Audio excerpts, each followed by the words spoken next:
What's up, everybody? It is the greatest travel podcast in the universe, potentially. And we're here with my dear friend, Harry Symeou, which I always get nervous I pronounce it correctly. Was that all right? Yeah, that'll do. That'll do. Yeah, close. Your English accent, it throws me off how do you say it and then how I say it and my Canadian side. And Harry is like a broadcaster supreme. He works for TalkSport, BBC, CNN, Sky Sports, 90 Minutes, just everywhere and anywhere. He's basically like the ESPN and Fox Sports of the USA and all that kind of. He's works for all of them, so he's like the big dog. Very excited to have him. We met in Las Vegas at a soccer. We'll call football. We'll call soccer football from here on out, everyone. So just get it wired in. We met at a football conference, and he was one of the helpful hosts and VIPs along with his other mates. So it was a great time. I had one of the better party nights of my life on our trip.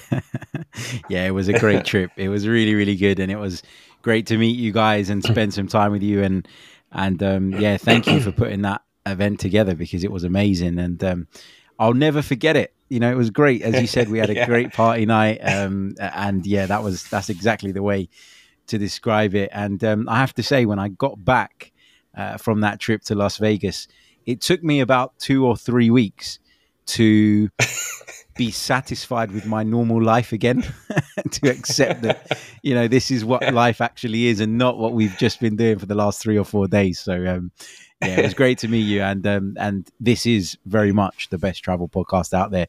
There's no ifs, maybes about it. And yeah, it took me a week to like recover. I think I laid in bed for 1 straight week. I did like a couple emails from bed, but aside from that, I was just out. I was dead to the world. I ended up leaving the game at halftime. I don't tell anyone, but I was like, I need to go home. I can't do this. I think I told you guys. I was like, I'm not like the whole point of the whole convention was to watch the game at the end. And at half, I was like, look, I did my job. I'm going home. I can't sit in these seats anymore and listen to people scream in my ears.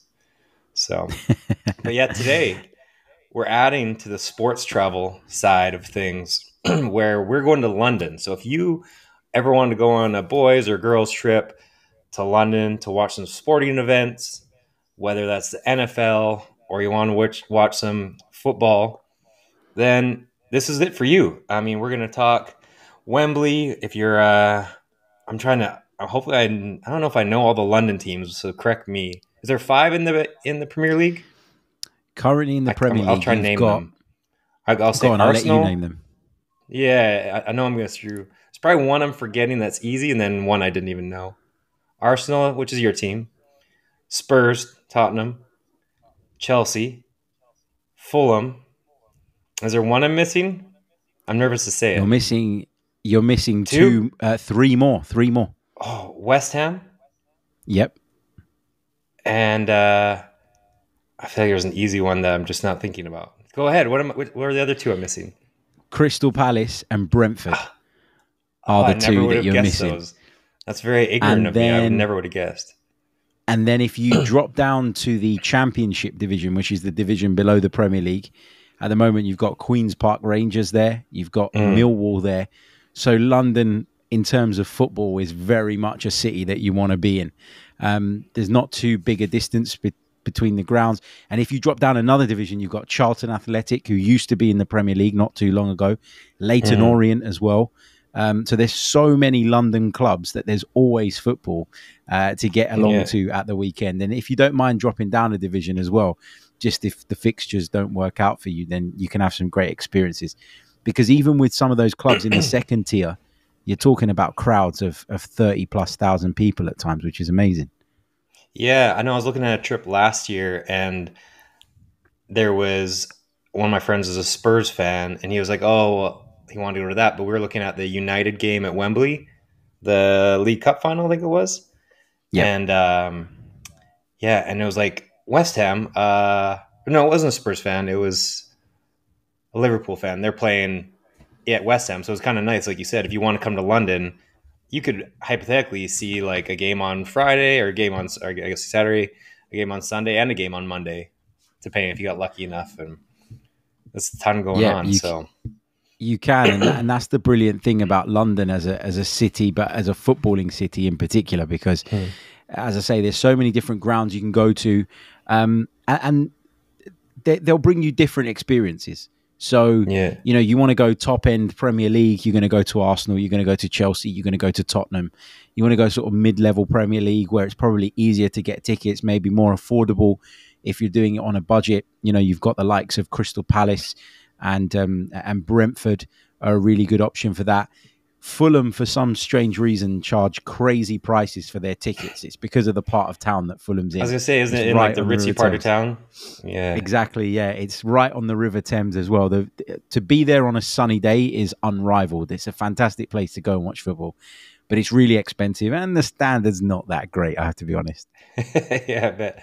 What is it? Just the area of town that you grew up in that be like, it also, I guess, if your dad was a fan, but what's kind of like the driving factor behind what team you support? Is area town kind of a big one, and then just family? Yeah, I think generally you'll find that most of the supporters, fans in London, sort of side with teams that they kind of live close to. So Hmm. I live in the North London area, which is the territory of Arsenal and Tottenham, and pretty much everybody around here supports Arsenal or Tottenham. There's a few Manchester Hmm. United supporters and Liverpool supporters, but that's miles away. And I think what you get in England is, yes, you get worldwide fans and you get fans that support teams from different cities. But generally speaking, fans tend to stick with the teams in their city because it will be a part of sort of the way they were brought up and the way they grew up and the school they went to and, things like that. So for me, my parents are originally from Cyprus, but my dad and his family, when they sort of arrived in London, they settled in the North London area, very very close to where Arsenal are based. And at that time, football wasn't as inclusive as it is today. There were what we call firms, which are sort of hooligan groups. I Yeah. don't know if you have that term in the States, but groups of fans that would go to matches looking for trouble, not for actual football, Yeah. and they would meet up and they would fight. And there's a few clubs in London that have really fierce rivalries because of that history. But Arsenal was a club that sort of a lot of that generation of people that came over to the UK felt like they could go and watch without feeling that threat, without feeling any Mm. racism, without feeling any of that stuff. And that's why you'll find a lot of the immigrant population of London supports Arsenal because of that reason. I'm not Oh. saying that they've still got this problem now, but the Yeah. likes of Chelsea in the past had this as a big problem. Mm. West Ham had it as a problem. Millwall have it as a bit of a problem. Maybe even still today, some would argue. So that's why my dad chose Arsenal, and then I had no choice really. I was brainwashed from a very young age, got taken to Yeah. games, and my dad now, coming up to 60 years old, is still as obsessed with it as he was when he was 15. So yeah, Yeah. that's how I became an Arsenal fan. Interesting. On the political side, do you still see lingering effects of does Arsenal maybe try to stick to maybe that roots of when they look for players? Like I'm trying to think of the Arsenal lineup, but I mean, do you find there's more ethnic? It'd be a more ethnic team than a team like that's less inclusive. Do you know what I'm saying? Like, do you think they try and like, hey, we know that our fans really love that about us, that we were always more inclusive, or is that just a thing of the past now? I think on the player side, it's probably diluted a little bit, but Arsenal have the Mm. Hale End Academy, which is based in East London, which is an area where there are lots of immigrant families or, Hmm. second generation immigrants, third generation immigrants. So you do tend to, at Arsenal Football Club, when players are coming through, see all different sort of backgrounds Yeah. in terms of the players and where their families are from. For example, Bukayo Saka is one of Arsenal's big stars at the moment. He came Mm. through that academy. His family originally are Nigerian. You've got Eddie Nketiah, whose family are, if I'm not mistaken, originally Ghanaian. And you get that sort of diversity coming through the club. But I think the way you can really tell the difference between Arsenal and some of the other London clubs is by the crowd, basically. Yeah. When you go to an Arsenal game, you will see so many different cultures, and you will see that at all the Premier League grounds now. Don't get me wrong, but I think at Arsenal, there's more of it. I think the diversity is wider at Arsenal, and that's because of the history. As I say, I think a lot of people, when they came to the UK from wherever it may be, the ones that settled in North London, I think, felt a connection to Arsenal Football Club because of its values, really, and Yeah, that's stood them in good stead, and they've continued to build support over the years.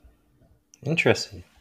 That's all good to know. Well, now people know that if you don't have a team, Arsenal sounds like a nice team to go watch in London. It's Harry's team. The He'll take care of best. you. Don't just. I'll send it. I'll put his phone number in the info on this podcast. Just hit him up directly. No um, problem. yeah. So we're gonna go to a sporting event in London. Let's say just generically the top four teams. That's probably what most people are doing, or maybe like a Wembley if there's a cup final there or a big match, or even Wimbledon. I guess if you're into tennis. Is there another like major sporting event? Is there an F1 or anything else big in London? That's No, the F1 takes place at Silverstone, which is north of London. oh, It's closer to the Midlands. mm. Now that you mentioned Wimbledon, there is AFC Wimbledon Football Club as well, another London-based football club. I forgot Oh, that one as well. So there you yeah. go. Oh, okay. Is there anything else like a major event that's typically in? There's NFL games, I guess, and I guess they'll do So like yeah, WWE and they'll do big boxing matches, right? yeah. From time to time, they do WWE. Boxing matches take place quite a bit at the O2 Arena, Mm, which is it used to be the Millennium Dome. It was a building that was built to celebrate the Millennium, yeah. and that then turned into an arena. Sometimes you get big fights at Wembley Arena as well. Mm, Tennis, obviously, the Wimbledon Championships are yeah. really world famous, so that happens as well around June, July time. More and more NFL games are coming to town. There is rugby as well, which I don't think you guys Yeah. play in the States. It's Not too much, no. I could compare it sort of to NFL, but it's not the same, really. Just Yeah. in terms of the fact that you throw the ball and you smash into each other, that's about Yeah. all in terms of the likeness. But yeah, there's always stuff going on. You know, London's Yeah. one of the greatest cities on earth, so there's always stuff going on. Yeah, so maybe if you we'll go through like places to stay, some places, areas to eat, places to have a drink. Maybe give us like two options. One for kind of the guys who want the pubs and for a good football match, and then maybe others for coming for Wimbledon or maybe want a bit more of a classy time when they're there or a good mixture. Some days I just want to go to the pub. Some days I want to go get an espresso martini and watch some tennis. So what area of town would you say? Because when I was looking at where to stay, I was like, it seemed like there was four different places, and I had no idea which was what, and it was just overwhelming. Where would you say for the middle of the Okay, ground so people, and then the upper okay, class? And so if black. you're coming to London to watch Premier League football, then you're Mm, probably going to watch either, or you're going to want to watch Arsenal, Chelsea, or Tottenham because they are mm, the big clubs in London. West Ham are a big club as well, but it depends because you might come on a weekend where West Ham are playing Liverpool, and then all of a sudden mm, that's an appealing fixture, whereas Arsenal might be at home to Bournemouth, and that's not as appealing. So, yeah. depending on where you want to go, look, if you stay in central London, you can get everywhere. That's the good Mm, thing about London as a city. We've got the underground, which is basically the subway, and there are multiple lines. There's probably 12, 13 lines that will take you into all different parts of the city. Nowhere mm, is more than like sort of 40 minutes away on the underground. So you can go pretty much anywhere that you like. But let's use Arsenal or Tottenham as an example, because obviously mm, I'm more familiar with the North London area, having grown up here. So if I was to go to Arsenal and I wanted the English football experience, yeah. then you would hit the what's called the Holloway Road, which is a long road that leads towards Arsenal Stadium. It kind of links up different parts of the town. If you go along the Holloway Road, there are a ton of places to sit and eat. If you wanted a real sort of English traditional breakfast, which is something that football fans tend to do, they go for their English breakfast first, which is bacon, eggs, baked beans, mushrooms, sort of toast, and whatever Isn't else you want with isn't it. there a Gone. tomato too? Yeah, sometimes they grill the Yeah. tomatoes or they fry the tomatoes depending on how Yeah. you want it. So you'd go and start off. You'd have a little breakfast. There are a few good cafes on Holloway Road that serve that type of breakfast. The names of them escape me, but they're all the same. They all serve Yeah. exactly the same breakfast, and it's all around about the same price. You could probably eat a breakfast for the equivalent of maybe $10, Yeah. $10 to $12, and you'll be full up for the whole day. If you eat that, you're fine. You're sorted, and you've Nice. lined your stomach nicely to move on to the pubs. Now, around Arsenal Stadium, there's a load of pubs. Arsenal Stadium has, within walking distance, I would say, 3 big underground stations and 2 overground stations. So it's probably the best connected stadium in London in terms of how you get there. Wherever you're coming from in the city, you'll have no problems.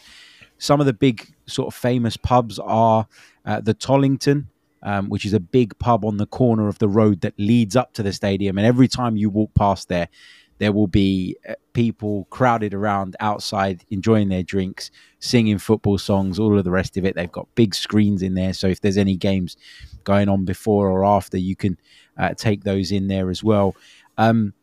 It's really important that when you go to a pub in London to watch football, that you choose the right pubs, in that there are pubs for home supporters and there are pubs for away supporters. Now, that will mean that you avoid any trouble because, as I say, although all of that stuff's calmed down in comparison to what it was in the 80s and maybe before that, but there is still a little bit of it sometimes. And that you'll get to the door and you'll know very quickly if you're at the wrong pub because they won't let you in. Sometimes they'll ask you to show your match ticket. They'll then look at where it is that you're sitting if you're not wearing colours of either club, and they'll decide whether to let you in or not. But once you're in, you want to have a pint of beer, don't you? That's what people do when they go to Premier League games. And you can normally get a pint of beer for around about $4 to $5 or the equivalent. So, taking a few of those. What a lot of people like to do as well is visit sort of burger vans. We have burger vans like lining the street. So as you're walking up to the ground, you get that smell of burgers frying and fried onions and all the rest of it. That's something I always remember when I was a kid and I first started going to football. So you can get that and you can walk and eat if you like. But what people tend to do is go to the cafe in the morning, have a big breakfast, and then that's it food-wise. Then it's just about beer. It's just about drinks. But what? Because when I go travel and I drink a beer, I don't want to look like if you came here and you drank a certain beer, you'd be like, oh, like you poser or whatever. What are like some beers that you have to drink when you're in town? I know there's Guinness. What would you suggest on the lighter side if people can't handle a Guinness? So Guinness is obviously a really famous Irish drink, but obviously because there's a big Irish population in London, it's really popular here as well. I'm sure it's popular in other parts of the world too. But thinking about it now, England doesn't really have that many of its own standout beers. In fact, I don't think I can think of one. You know, people tend to go with Stella Artois, which is a Belgian beer. There'll be a lot of Foster's that you can find, which is an Australian beer. Budweiser's popular here. We tended recently to go down the Italian route. Peroni's, Moretti. Oh, yeah, those are nice. They've become really popular here. And lately, Asahi, which is a Japanese beer, has sort of been on the rise in London as well. So those are kind of the trendy, in-fashion beers to go for. Can you drink a light beer? Because like here, if you ordered like a Coors Light or a XYZ Light, it's like you could, depending what area of the country you're in, you're like, pussy. Like you got to drink Bud Heavy or you got to drink Coors. Is like light beer okay there, or will you look like a little bit of a? I would never go up to a bar and ask for a light. Now, I quite enjoy drinking a light from time to time, especially when I'm at home and I'm just having one for the taste of it while I'm watching a game. I'm not trying to get drunk. I'm not trying to, this is not going to lead to anything. It's just one beer. Then I'm a big fan of the Bud Lights. I've got a load of them in my fridge all the time. But you wouldn't go into a pub and ask for that. I think you'd get some funny looks. Yeah, that's always a good thing to know. Yeah, you definitely get some funny looks. You can also drink and eat inside the stadiums as well, but as you can imagine, there isn't that much choice of food once you get in. and the prices of the food and the drink once you get inside are extortionate. Yeah. I remember maybe 2 months ago arriving at an Arsenal game, really, really hungry, having just come straight from work. I say 2 months ago, 2 months at the back end of last season, I should say. Yeah. I remember arriving straight from work and being really, really hungry. And I went and got one slice of pizza and a Coke, and it cost me £12, which is about $16, $17. Yeah. And it wasn't very good either. So I would always advise that you eat and you drink outside. Have a couple of beers inside the stadium, fine. You know, they can't get that wrong, but the food is a no-go for me. Yeah, and I know, like, maybe not know, but Indian food and also like shawarma, I always love in London. I think that's like, here we don't have many. In Canada, we have some shawarma places, but in the US, it's like pretty hard to find. Just like the jumbo. There's other words for them too, right? Like shawarma is also called, I don't know what else. So if you want a proper shawarma, sort of Middle Eastern Lebanese style shawarma, there's a road in central London called Edgware Road, which is full of shawarma shops and places where you can smoke shisha, which is obviously really, really popular in that part of the world as well. It's just a long old road full of sort of Arabic shops, Lebanese shops, and that's a great place to go and get a shawarma, and they're open all night long. So it doesn't matter what time you finish your night out, you can walk in there and you can grab yourself a nice shawarma wrap and enjoy that. In terms of Indian food, which you're right to say is really, really popular in England, there is a road in the east of London called Brick Lane, which is famous for two things. So number one is bagels. There are two bagel shops that have been on Brick Lane for maybe 100 years, maybe more. And they are still going. They've been passed on through the families, and they are there on Brick Lane. And you can go and get a salt beef bagel, which is their famous what is that? Speciality. Yeah, in my head, I'm just thinking like a bagel with cream cheese. What are the London bagels or the Indian bagels? So the bagel is not an Indian thing, but it's basically like you have a bagel with cream cheese in it. They'll put cream cheese in it, but they'll also whack a load of salt beef and mustard, and it becomes quite the sandwich, quite the mouthful. You probably wouldn't fit it in your mouth to take a bite. It's that big. I gotta see Googling what salt beef is. Yeah, go for it. Type in salt beef. Oh, bagel. Is it like corn? Is it like corned beef? Is that the same thing? It's real beef. Corned beef is like a replacement, I think. If you type in, there you go, you'll see it. It is that is something that Brick Lane is known for. But at the other end of Brick Lane, which again is a really long road, there is oh God, I don't even know how many curry houses, famous curry houses, where you can go and eat Indian food, and that is always buzzing as well. So if you're after Indian food, Brick Lane is the place to go, in which case you'd be closer geographically to West Ham. You're not a million miles away from Tottenham and Arsenal, but it's more in the east side of London. And that is very close to an area called Shoreditch, which is a really popular area now to go out and have drinks, which again, you could do after the game. Shoreditch has got lots and lots of bars, a few sort of mini kind of clubs, I would say. A lot of the places there have late licenses open till around about 2, 3 a.m., which is not common in London, by the way. People seem to think that London is this place where it never stops, and actually it's not. Generally, pubs have to stop serving alcohol at 11 p.m. and they have to close by 12. So Shoreditch is one of those areas where there is that late licensing, and therefore it's a hotbed of bars and sort of places to go out and drink. So you'll always find that to be buzzing. And it's quite a casual place. You don't have to be dressed up. You can go in your trainers, in your jeans. You know, there's no requirement in terms of dress code. So Shoreditch is a pretty cool place to go. Is there another go a little club area? Is that where you're going? So, yeah, I was going to say, if you want to go like a little bit more up market in terms of your clubs and bars and stuff, then you want to go into the central London area, Soho, Piccadilly, these areas. But you're going to pay probably 3-4 times the price for a drink. You're also going to pay entrance fees in most of these places that you go, at minimum probably of around about £20, which is what, $25, $26, maybe it's slightly more. Yeah. So If you want to go to central London clubbing, Piccadilly, Soho, Leicester Square, those types of areas, you're going to pay a premium. Honestly, I don't know if it's just my age, but I prefer to go to Shoreditch these days. I find the vibe is completely different. It's a lot more friendly. It's a lot less pretentious. And, Mm. you got to do the London clubbing scene as well, but at some point. But for Yeah. me, I've been there, done it. So my default is to go somewhere like Shoreditch. Yeah, that's like me. That we have a place called Old Town in Scottsdale. So I used to always be there, but now it's kind of you kind of go you scale back to the Arcadia. It's a bit more chill, maybe a little bit older. You know, not as crazy expensive. And is Yeah. Soho and those places? Is that where you also like? What neighborhoods should people stay in? Is that kind of the name of the areas to get a hotel? Yeah, so if you stay in that type of area, Soho, Leicester Square, Piccadilly, you're going to pay a premium. You Mm, really, really are, because it's right in the heart of London.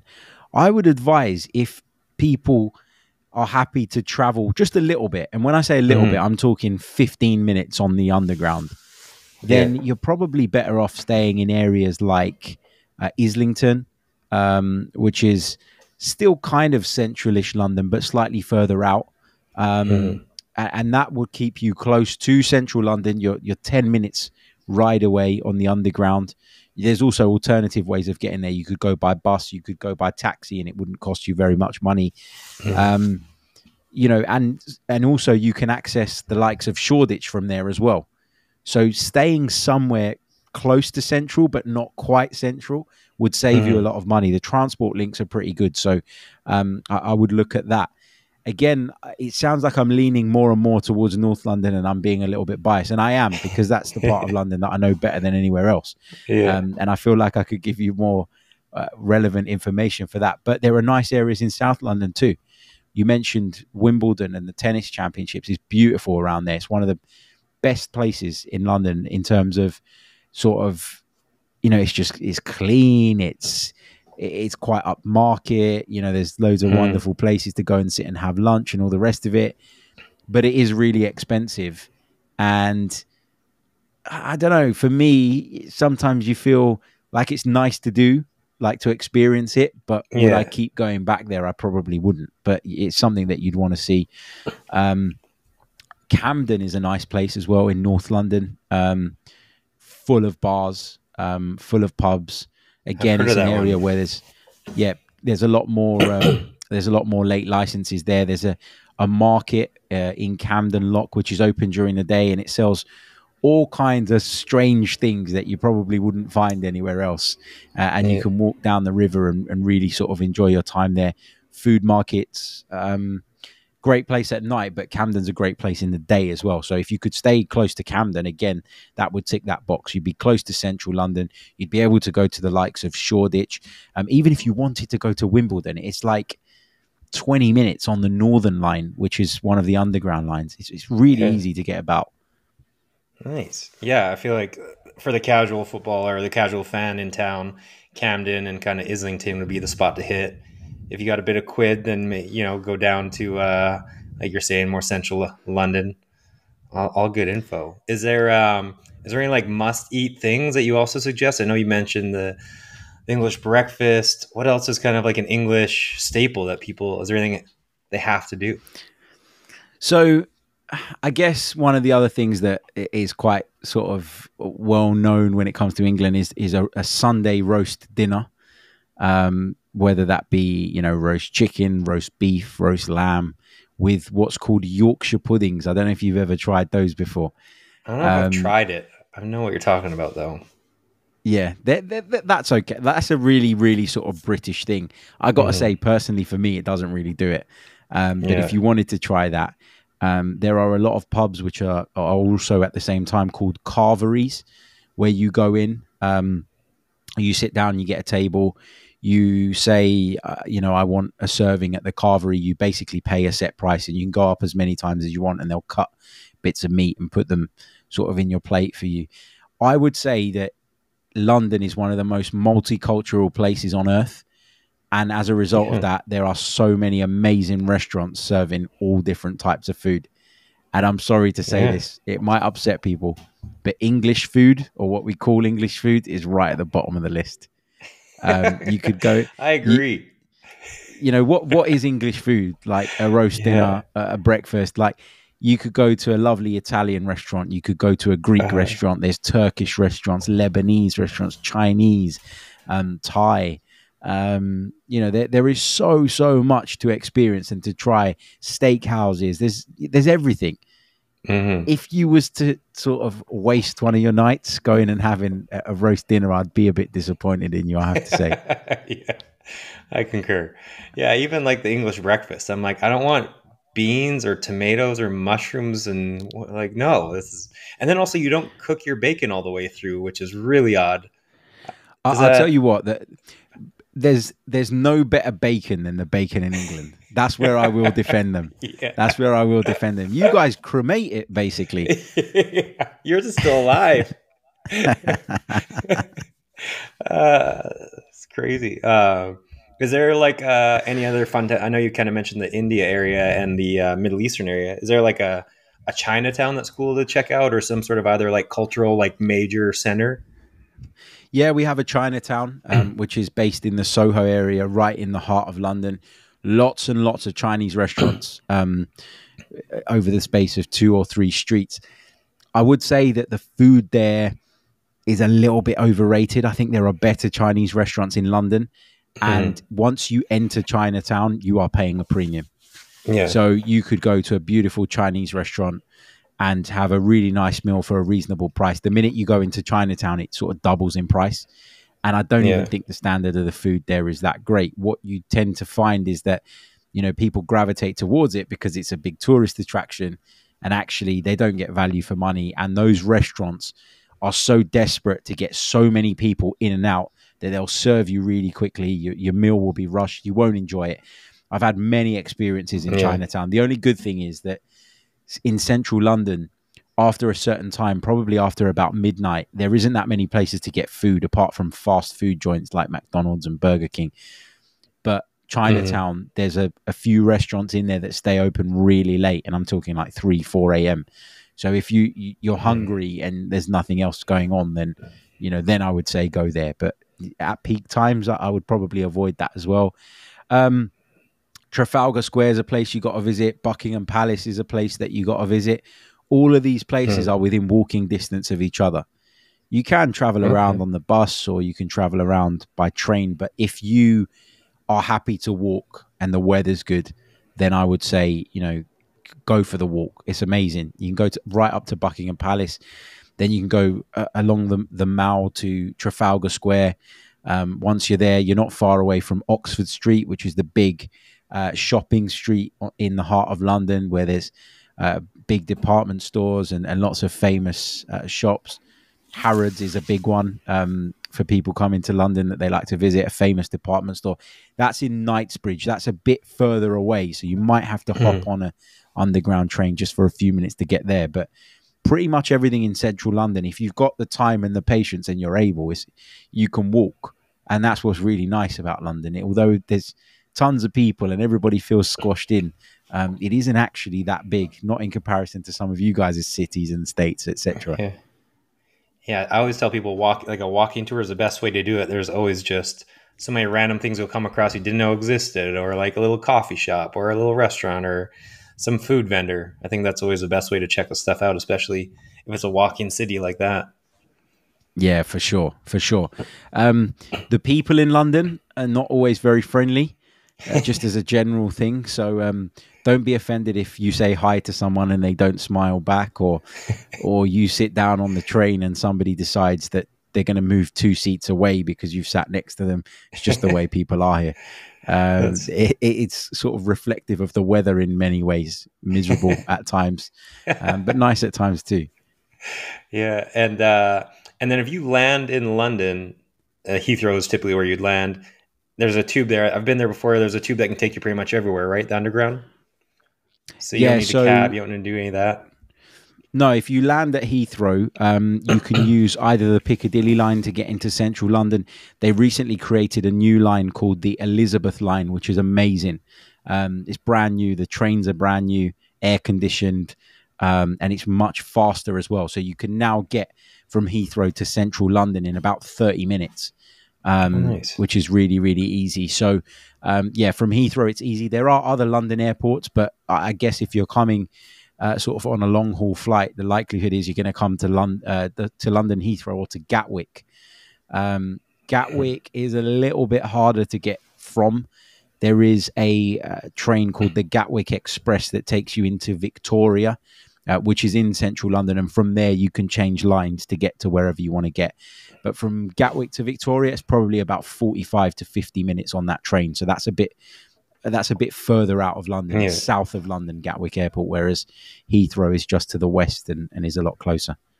Yeah, and for people traveling town who aren't familiar with riding like a train and they think they might get lost, that's really the way to go, though, because I'm sure if you tried to drive from Heathrow into central London, depending on the day, that could take twice as long, three times as long versus a 30-minute tube, right?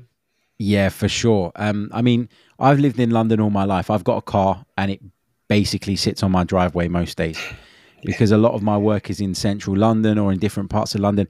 And A, it takes too long to get everywhere because the traffic is awful. B, it costs crazy money because the fuel prices are nuts. Parking prices are even worse. You know, you drive somewhere, you want to park your car for a few hours. Sometimes you can spend up to £50 just to park your car if you're going for a meal in central London, which is the cost of the meal. It's nuts. And not so long ago, they introduced what's called the congestion charge in and around the central London area. So basically, there were concerns around A, the traffic, but B, the pollution because of how many vehicles were going in and out of London. So they basically put a limit that says if you're going into central London and you're not a taxi and you're not an emergency vehicle or a key worker, as they call it, you have to pay near enough £20 a day to drive your car into the central part of London. And if you forget to pay it, you'll get a fine through the post 3-4 weeks later of 4 or 5 times that amount. So you got to be really careful with that. Also, if your car gives off too many emissions, then you also have to pay a charge to get into even the wider London area, which is a really new thing. So even where I live here on the outskirts of North London, I can't drive 10 minutes down the road in a car that gives off too many emissions without paying £15. So it's they've made they're trying to make it. They're trying to discourage people from driving in the central London area. Which I guess overall is like a good thing for the environment. Yeah, for sure. And they are getting there. I know a lot of people are frustrated with it. You know, there's people of a certain generation that always did it and don't want to change, and that's fine. Yeah. But that's the way it's headed. Yeah, have you been to Singapore? No, I haven't. Because in Singapore, it's similar idea. I think like to get your car, you can buy a car cars are expensive anyways, but then to get it registered is like as much as a car. So it's like $10,000 a year type thing. And that's fully just to make you, ride public transportation and keep it, because it's like the cleanest city on earth. It's outrageous. And that's part of the reason they have all those things in place. Yeah, so, it makes sense. I guess if it's normal for you, then it doesn't come as a big shock. And I wouldn't advise anyone that's coming to London and doesn't know the roads and doesn't know where they're going to even try and drive because it's always so busy. There's so many complicated sort of road systems. You can easily get lost. And I just don't think it's worth it, really. Yeah, that's fair. I got another thing before we go, unless you have more stuff, but I have one Englandism or Londonism that is, and I don't even know if that's the right term, but like betting. I remember being in London and there was like a betting booth on every corner of every street. Is that still a thing? Yeah, so betting, gambling is a massive, massive thing. Vegas has its casinos. That's not the case in London. There are some casinos in central London, but predominantly it's sports betting, and in particular football betting. And also horse racing. Yeah. Horse racing is a big deal here in England. There's a lot of bets that go in on that, and there is literally a betting shop on every corner. Over the last couple of years, they've reduced a little bit because of the fact that people have moved to online. They can do it on the apps on their phones and stuff. But whenever I speak to sort of people from the States, they're always a bit surprised by that, because I know that gambling isn't even legal in all of the States yet. Mm-hmm. And I did some work for a gambling company in the States maybe a year ago. And I remember having to go through this long licensing process to sort of get on their system to be able to do work for them. Had to go through all these background checks. And to me, that was wild, because here you can gamble, you can bet wherever you want. And it is a big thing. It is a bit of a problem as well. You're starting to see sort of football clubs, for example, try and move away from it. So they passed a law that in the next couple of years, no clubs will be able to have sponsors of gambling companies on their shirts, which has been a big thing for years, and obviously encourages that. But yeah, it is a big thing in London for sure. But particularly on sport.